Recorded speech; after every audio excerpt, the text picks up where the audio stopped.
اعوذ باللہ من الشیطان الرجیم بسم اللہ الرحمن الرحیم رب اشرح لی صدری ویسر لی امری واحلل عقدۃ من لسانی یفقہوا قولی۔ نہایت ہی محترم سامعین اکرام اور حاضرین اکرام، السلام علیکم۔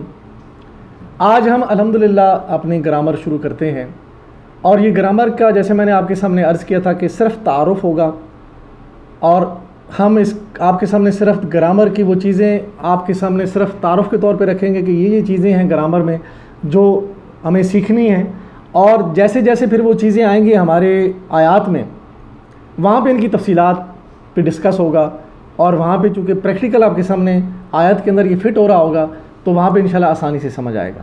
یہاں آپ کے سامنے صرف جو ہے میں جلدی آپ کے سامنے صرف چیزیں رکھ دیتا ہوں تاکہ آپ کو اندازہ ہو جائے کہ ہم یہ چیزیں یہ ہم کو سیکھنی ہیں، اور بڑی آسان ہے۔ چلتے ہیں گرامر پریزنٹیشن کی طرف۔ اللہ سبحانہ تعالیٰ نے فرمایا اِنَّا أَنزَلْنَاهُ قُرْآنًا عَرَبِيًّا لَعَلَّكُمْ تَعْقِلُونَ۔ سورہ یوسف کی آیت مبارکہ ہے، ہم نے اسے نازل کیا ہے قرآن بنا کر عربی زبان میں تاکہ تم اس کو اچھی طرح سمجھ سکو۔ لعلکم تعقلون، لعلکم پہ انشاءاللہ جب آئیں گے تو اس کی پھر آپ کو ڈیٹیل بتائیں گے۔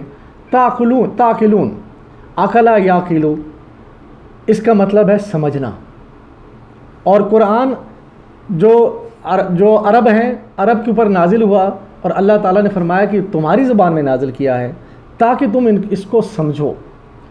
تو عربوں کے لیے بھی سمجھنا ضروری ہے، اور ہمارے لیے تو ہماری چونکہ زبان بھی نہیں ہے تو ہمارے لیے تو پھر بدرجہ اولا اس کو سمجھنا بہت ضروری ہے، اور اس کی سمجھنے کے لیے پھر یقیناً ہمیں اس کی زبان کو سمجھنا ہے۔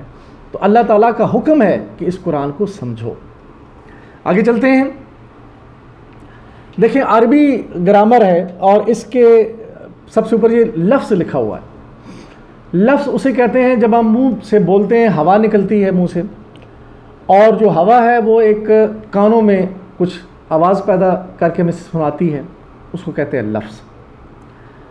اور وہ جو سمجھ میں آنے والا جو الفاظ ہوتے ہیں جو کان میں پڑتے ہیں ان کو کلمہ کہتے ہیں عربی میں۔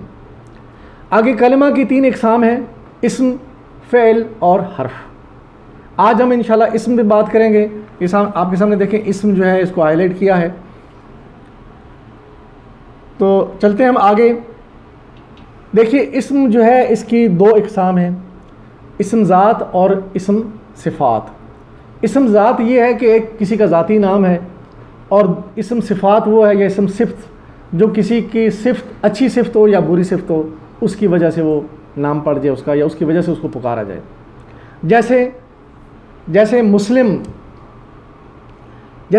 ہے، دنیا کی سب سے بہترین صفت ہے، اس کائنات کی سب سے بہترین صفت ہے کہ اللہ کے جو بندے ہیں اللہ کے حضور جھک جائیں، یہ ہے مسلم۔ اور اس کائنات کی بدترین صفت جو ہے، جو اللہ تعالیٰ کے سامنے انکار کر دے، کفر کر دے، اس کو کہتے ہیں کافر۔ تو بدترین صفت 2 صفات ہیں، اور ہم نے دیکھنا ہے کہ ہم کون سی صفت میں ہیں۔ الحمدللہ ہم اللہ کے مسلم ہیں، اور انشاءاللہ مسلم جب آئے گا ہماری کلاس میں، اسلام یا مسلم یا اس کے بارے میں جو اس کا جب مادہ آئے گا تو مزید اس میں تفصیلاً بات ہوگی۔ تو دیکھیے اسم جو ہے اس کے جب بھی آئے گا، جب آیات پڑھیں گے تو آیات میں ہر لفظ یا تو وہ اسم ہوگا، یا وہ فعل ہوگا، یا وہ حرف ہوگا۔ ان تینوں سے مل کر ہی پوری گرامر بنی ہے اور جملے بنتے ہیں، اور قرآن الحمدللہ اسی انداز میں جو ہے وہ یعنی وہ زبان قرآن کی اسی طرح ترتیب دی گئی ہے۔ تو اسم کے بارے میں ہم 4 چیزیں دیکھیں گے، جنس ہے، عدد ہے، وسعت ہے، اور اعرابی حالت ہے۔ جنس میں مذکر یا مؤنث یہ دیکھیں گے ہم، حقیقی، قیاسی اور سماعی۔ 3 قسم کی جو ہے مذکر مؤنث ہوتے ہیں۔ حقیقی وہ ہوتا ہے جس میں نر اور مادہ کا جو ہے وہ تصور موجود ہو، اور جیسے بھائی بہن ہے، جیسے ماں باپ ہے، جیسے مرد عورت ہے، یہ حقیقی مؤنث یا مذکر ہوتے ہیں۔ قیاسی وہ ہے کہ جس کے ساتھ یعنی حقیقی پتہ نہ چل رہا ہو کہ یہ اس کی کوئی مؤنث بھی ہے یا نہیں، اگر اس کے ساتھ تا مربوطہ گول تا نقطوں والی لگا دی جائے تو وہ مؤنث بن جائے گا، بھلے وہ اس کا نام کسی مذکر کا ہی ہو۔ عربی میں تا مربوطہ لگا ہو تو وہ مؤنث کہلائے گی۔ سماعی وہ الفاظ ہیں کہ جو اوپر کی دو کیٹیگری حقیقی قیاسی میں بھی نہ ہوں، مگر عربوں نے ان کو یا تو مذکر استعمال کیا یا مؤنث استعمال کیا ہے، تو گرامر ترتیب دینے والوں نے اس کو سماعی کا نام دیا کہ ہم نے ایسے ہی سنا ہے، ایسے سنا ہے کہ یہ مؤنث ہے، اسی کو ہم نے مذکر ہی سنا ہے، تو یہ ہوئی سماعی۔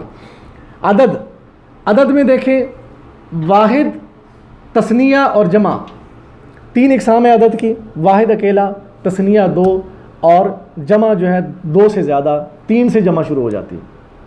یہ عربی میں ہوتا ہے، باقی دوسری زبانوں میں واحد اور جمع، اردو میں جیسے ایک اور دو جو ہے وہ بھی جمع ہی ہوتے ہیں۔ وسعت، اسم کے بارے میں اگلی چیز ہم دیکھیں گے، وسعت یا تو وہ نکرہ ہوگی یا وہ معرفہ ہوگی۔ اب نیچے معرفہ کی تفصیلات ہیں۔ اسم علم، یہ بھی معرفہ ہوتا ہے۔ اسم علم کیا ہے؟ کسی چیز کا ذاتی نام۔ اسم ضمیر، اسم اشارہ، اسم موصولہ، اور معرف بالالف لام۔ معرف بالالف لام وہ ہوتا ہے کہ جس اسم کے ساتھ الف لام لگا دیں تو وہ معرفہ بن جائے گا، اگر الف لام ہٹا دیں تو وہ نکرہ بن جائے گا۔ باقی کے یہ سارے چاروں کے چاروں جو ہیں وہ پرمنٹ جو ہے یا بائی ڈیفالٹ وہ معرفہ ہی کہلائیں گے۔ اگلی جو چیز ہم دیکھیں گے اسم کے بارے میں وہ ہے اعرابی حالت۔ اعرابی حالت میں اب دیکھیے گا کہ اسم جو ہے ہمیشہ اپنی اصلی حالت میں پیش کے ساتھ آئے گا، ایک پیش یا دو پیش۔ کتابو یا کتابن، یہ اس کی اصلی حالت ہے اور اس کو حالت رفع کہتے ہیں۔ اس کے بعد کسی وجہ کی وجہ سے اگر اس میں تبدیلی آئے اور پیش ہٹا کے زبر لگ جائے تو حالت نصب میں چلا جائے گا۔ یہ تبدیلیاں آئیں گی، کیسے آئیں گی انشاءاللہ ہم پڑھیں گے۔ اور پھر کسی وجہ سے وہ زبر بھی ہٹ کے یا پیش لگی ہے زبر لگی ہے تو وہ زیر میں چلا جائے گا۔ یہ بھی کیوں ہوگا؟ اس کی بھی کوئی وجہ ہوگی۔ تو یہ تین حالتیں ہیں، ان کو ہم دیکھیں گے، اسم کی تینوں حالتیں۔ تینوں حالتوں میں یا مرفوع ہوگا یا منصوب ہوگا یا مجرور ہوگا۔ آگے دیکھتے ہیں، اسم دو اسماء مل کر مرکب بنے گا، اور مرکب ناقص، اس کی دو اقسام ہیں، مرکب ناقص اور مرکب تام۔ مرکب ناقص میں چار قسمیں ہیں۔ چار قسموں میں مرکب توصیفی، مرکب اضافی، مرکب اشاری، مرکب جاری ہے۔ ان کی تفصیلات انشاءاللہ جیسے جیسے یہ مرکب آئے گا آپ کے سامنے ہماری آیات میں، اسی طرح وہاں پہ اس کی تفصیلات آپ کے سامنے آ جائیں گی۔ مرکب تام جملہ اسمیہ اور جملہ فعلیہ، دو جملے ہیں، جو اسم سے شروع ہوگا جملہ اسمیہ کہلائے گا، اور جو فعل سے شروع ہوگا جملہ فعلیہ کہلائے گا۔ اسمیہ میں مبتدا اور خبر ہوتی ہے، اور جملہ فعلیہ میں فاعل، فعل اور مفعول۔ وہ انشاءاللہ جب ہماری آیت میں آئے گا تو اس میں بھی تفصیلاً بات کر لیں گے۔ ضمائر ہیں، ضمائر کے بعد انشاءاللہ ہم آگے بعد میں پڑھیں گے۔ صرف آپ کو ضمائر کی تفصیلات بتا دوں کہ ضمائر وہ چیز ہوتی ہے کہ جو ضمیر کسی نام یعنی اسم کے بدلے میں وہ چیز اس کا وہ لگا دی جائے۔ مثال کے طور پر اگر میں کہوں کہ حامد اسکول سے آیا، حامد نے کھانا کھایا، حامد نے کپڑے بدلے، حامد سو گیا۔ اب یہ چار بار حامد ایک ہی فقرے میں استعمال ہوا ہے، لیکن یہ غلط ہے۔ اصل فقرہ یہ ہے کہ حامد اسکول سے آیا، اس نے کھانا کھایا، اس نے کپڑے بدلے اور وہ سو گیا۔ یہ اس اور وہ جو استعمال ہوا ہے حامد کے نام کی جگہ پہ، اسے کہتے ہیں ضمیر۔ اور اسی طرح عربی میں بھی ضمائر ہیں کہ ناموں کی جگہ پہ ان کے ضمیر استعمال ہوتے ہیں۔ دیکھیں یہ دو قسم کے ہیں، ایک ضمائر منفصلہ اور دوسرا ضمائر متصلہ۔ ضمائر منفصلہ وہ ہوتے ہیں جو فاصلے کے ساتھ، یعنی فصل سے منفصلہ ہے، جو علیحدہ آتے ہیں، جڑ کے نہیں آتے، اور متصلہ جڑ کے آتے ہیں۔ اور یہ متصل اردو میں استعمال ہوتا ہے، منفصل اردو میں استعمال ہوتا ہے۔ بہت ساری چیزیں عربی کی ہم اردو میں استعمال کرتے ہیں۔ اور یہ دیکھیں غائب کے لیے، مذکر کے لیے، غائب مذکر ہو تو ہوا ہما ہم، اور مؤنث ہو تو ہیا ہما ہننا۔ متصلہ آئیں تو ہو ہما ہم اور ہا ہما ہننا۔ اسی طرح حاضر ہے، حاضرین کے لیے جو ہیں مذکر، واحد تثنیہ جمع کے لیے انتا انتما انتن، اور مؤنث کے لیے انتی انتما انتن۔ مذکر کے لیے انتا انتما انتم، اور مؤنث کے لیے انتی انتما انتن، اور متصلہ کے لیے کا کما کم اور کی کما کننا۔ آگے متکلم کے لیے واحد اور جمع کے لیے انا نحنو اور متصلہ میں یہ اور نا آتے ہیں۔ تو انشاءاللہ ہم اس کو یہاں پہ ختم کرتے ہیں۔ اس کے بعد انشاءاللہ ہم مزید جو گرامر ہے وہ اگلے لیکچر میں آپ کے سامنے آئے گی۔